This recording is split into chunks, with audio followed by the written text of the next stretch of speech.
ఐటీలో ఎంట్రీ కావాలా? Training software engineer గా అజా కోడింగ్ ట్యూటర్ లో 2 వీక్స్ ట్రయల్ పీరియడ్ లో వెంటనే చేరండి. ఎన్నో పర్యాయాలు మంత్రిగా చేశారు, ముఖ్యమంత్రిగా చేశారు ఉమ్మడి ఆంధ్రప్రదేశ్‌కి. ఏమనిపిస్తుంది ప్రస్తుత రాజకీయాలు చూస్తున్నప్పుడు ఏపీ కానీ, తెలంగాణ గానీ ఏమనిపిస్తుంది మీకు? చాలా అగాధంగా కనపడతాయి. హ్మ్. చాలా అగాధంగా కనపడతాయి. నేను నా కళ్ళెదుట చూశాను ఒకతన్ని. నా దగ్గరికి ఎమ్మెల్యేగా వచ్చాడు. అతనికి చిరిగిపోయిన బట్టలు అవి మామూలుగా ఉండేవాడు. డబ్బు లేదు. ఏదో ప్లేన్‌లో కూడా నేను ఎప్పుడు ప్లేన్ ఎక్కలేదన్నా. ఒకసారి ప్లేన్ ఎక్కించుకెళ్ళని మినిస్టర్గా ఉంటే బతిమాలితే ప్లేన్ ఎక్కించుకెళ్ళాను మద్రాసు. అతను ఇవాళ దాదాపు 1000 కోట్ల రూపాయలు అతను 1000 కోట్లు ఉన్నాయని చెప్పి మొన్న ఎలక్షన్ రిటర్న్లో వేశాడు. తనకు 1000 కోట్లు తరాస్తాడు. ఎట్టా వచ్చింది ఇది? నా దగ్గర ఏమీ లేవు. మీరు నమ్మపోండి. 1 కోటి రూపాయలు బ్యాంకులో ఉన్నాయి నాకు. ఏమి నా ఇంటి మెయింటెనెన్స్, నా పిల్లలకి నేను మెయింటెనెన్స్ కోసం. నేనేమి పొలాలు అవి కొనలా. మా నాయన ఇచ్చిన 4 ఎకరాలే నా ఊళ్ళో అలాగే ఉంది. అంతగా తప్ప నేనేమి ఎవరిది సొమ్ము తాకటం కానీ, తీసుకోవడం కానీ, ఆ పిచ్చి పనులు నేను ఎప్పుడూ చేయలేదు. అందుకని నా మీద 3 కమిషన్లు వేసిన కక్ష కట్టి ఒక్క జడ్జి నన్ను వేలెత్తి చూపించలేదు.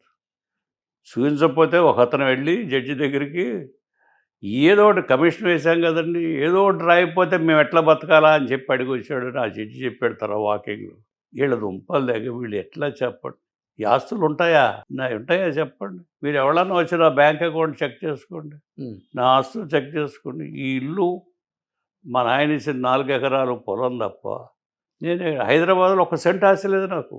Okay. Excepting the house, excepting this house I have no house. అంటే మీకు పైరవీలు ఇష్టం ఉండదా చేయించడం కానీ? డబ్బు అది తీసుకోను నేను. ఎవరిని డబ్బు అడగటం తీసుకోవడం అలాంటి నేను ఎప్పుడు చేయలే. మంత్రిగా కానీ ముఖ్యమంత్రిగా కానీ ఎప్పుడు అలాంటి వాళ్ళు ఎవరు నాకు ఎవరు నా నేచర్ తెలిసి అసలు అడగరా. ఎప్పుడు ఒక్క మనిషిని చెప్పండి నేను డబ్బు ఇచ్చాను భాస్కరరావు గారికి, డబ్బు ఇచ్చి పని చేసుకొచ్చానని చెప్పండి. ఎంతసేపటికి మాకేంటంటే వెంపర్లాడుతూ ఎంతమంది వస్తారు, ఎంతమందికి పని చేసి పెడతాం, ఎంతవరకు ఉపయోగపడతాం, అది తప్ప ఇలాంటి ఈ పిచ్చి వేషాలు డబ్బు చేసుకోవడం, ఆస్తులు పెంచుకోవడం, ఇలా కార్లు కొనుక్కోవడం, బంగళాలు కొనడం అలాంటివి. ఒక్క గజం ఆస్తి లేదు నాకు ఎక్సెప్టింగ్ దిస్ హౌస్. నా పిల్లలు కూడా ఇప్పుడు అట్లాగే ఉంటారు. ఎప్పుడు అలాంటి పిచ్చి పనులు చేయం. మా లిమిట్స్లోనే మేము ఉంటాం. సో పిల్లలంటే ఒకప్పుడు ఎన్టీఆర్ వెనక నాదెండ్ల భాస్కరరావు ఎలా ఉన్నారో, ఇప్పుడు పవన్ కళ్యాణ్ గారు వెనక మనోహర్ గారు అలా ఉన్నారు. సో కూటమి అధికారంలోకి వచ్చింది. మనోహర్ గారి పాత్ర ఎంతవరకు అంటే ఏమని చెప్పగలరు మీరు? మనోహర్ పాత్ర వాళ్ళు ఒక్కటే, వాళ్ళిద్దరూ నన్ను కలిశారు. పవన్ కళ్యాణ్ గారు మనోహరు పవన్ కళ్యాణ్ కలిశారు. నేను ఒకటే చెప్పా, అబ్బాయి రాజకీయాల్లో ఇద్దరు కలిసి ఉండటం కష్టం. మేము ఫెయిల్ అయ్యాం, మా ముందు వాళ్ళు ఫెయిల్ అయ్యారు, తర్వాత వాళ్ళు ఫెయిల్ అయ్యారు. ఇది గుర్తుపెట్టుకొని మీరు మీ ఇద్దరు కలిసి పని చేసుకుంటూ ఉంటారు, చేసుకోండి. ఇది ప్రిన్సిపల్ మాత్రం గుర్తుపెట్టు. మేము దెబ్బతిన్నాం, మీరు అలా పడవద్దు, కలిసే ఉండి పని చేసుకోండి. అలా ఉండదలిస్తేనే కలిసి వెళ్ళి పార్టీ పెట్టుకుని చేసుకో అని చెప్పారు.